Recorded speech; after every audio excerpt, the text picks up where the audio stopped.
Assalamualaikum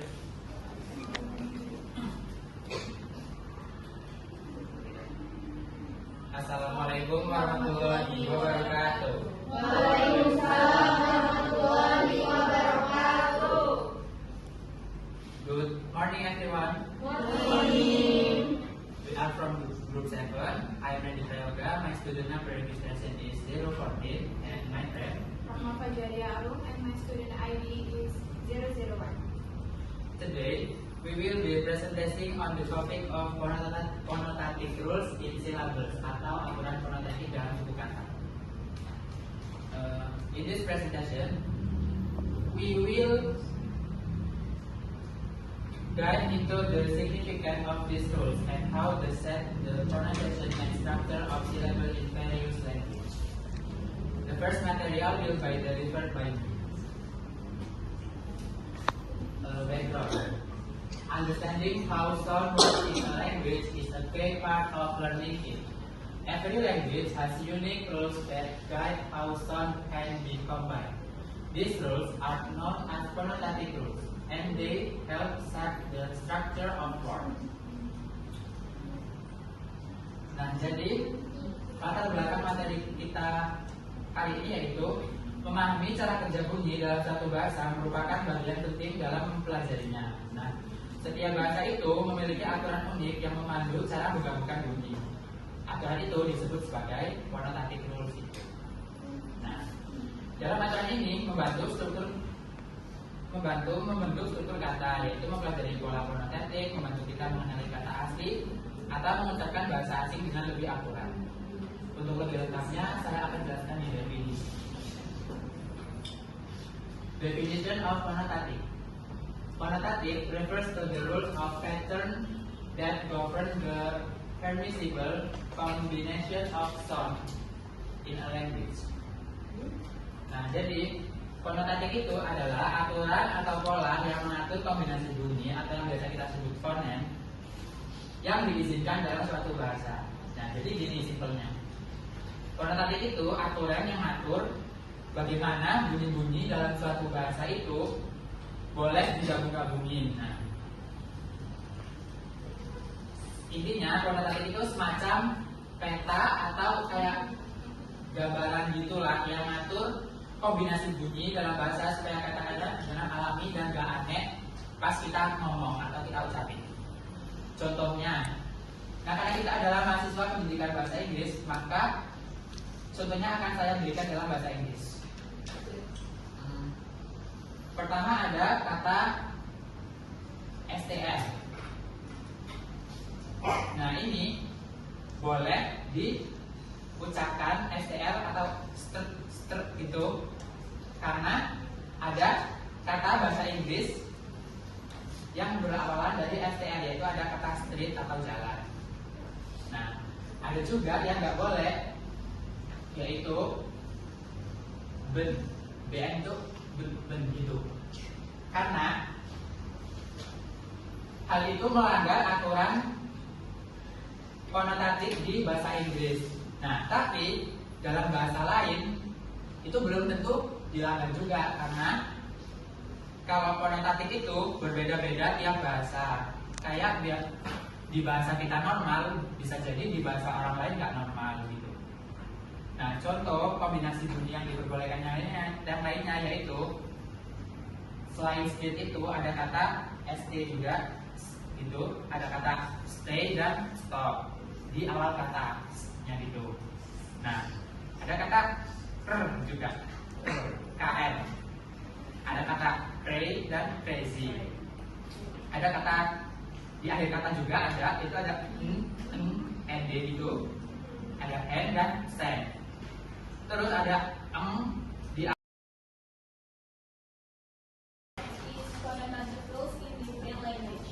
Each language has its own connotative rules. Examples: Japanese, vowel consonant clusters, strike becomes soturaitu. Arabic allow initial consonant without vowel. Kitab means book.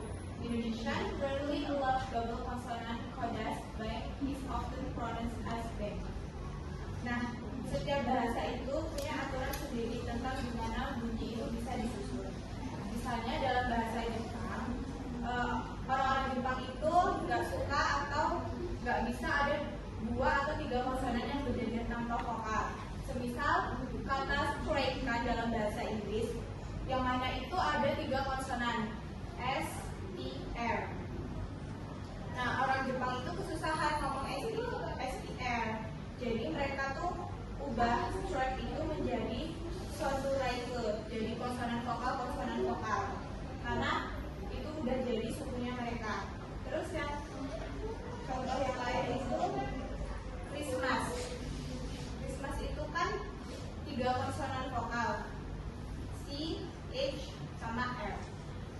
Jepang itu juga kesusahan ngomong itu, jadi mereka ngomongnya tuh kurisumasu.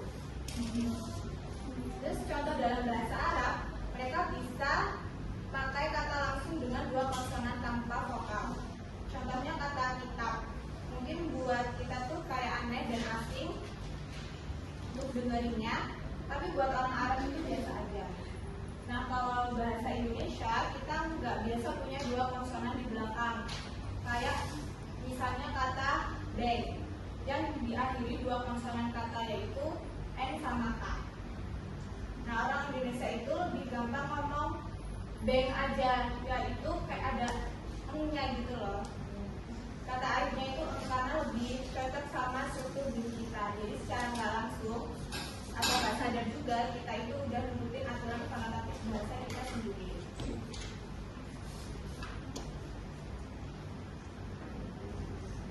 Connotative in language acquisition. Children learn connotative patterns from an early age.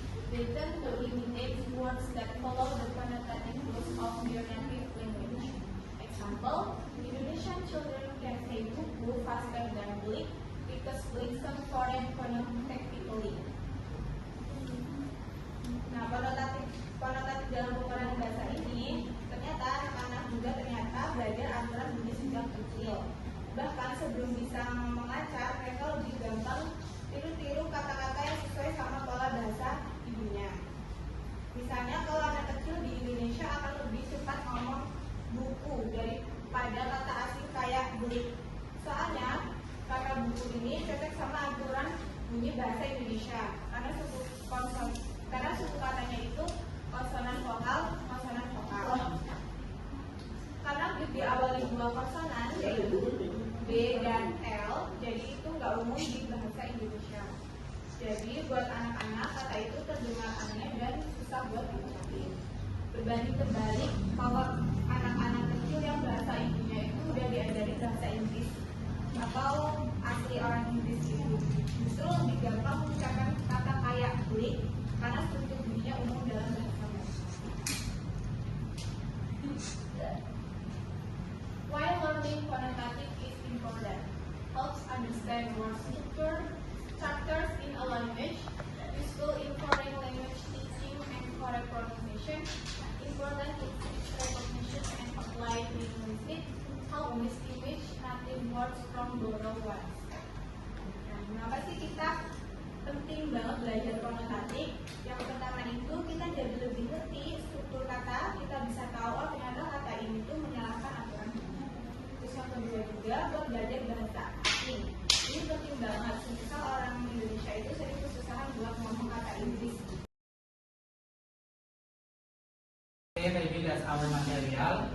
For or less, we apologize. So Allah, we ask forgiveness. We end. Wassalamualaikum warahmatullahi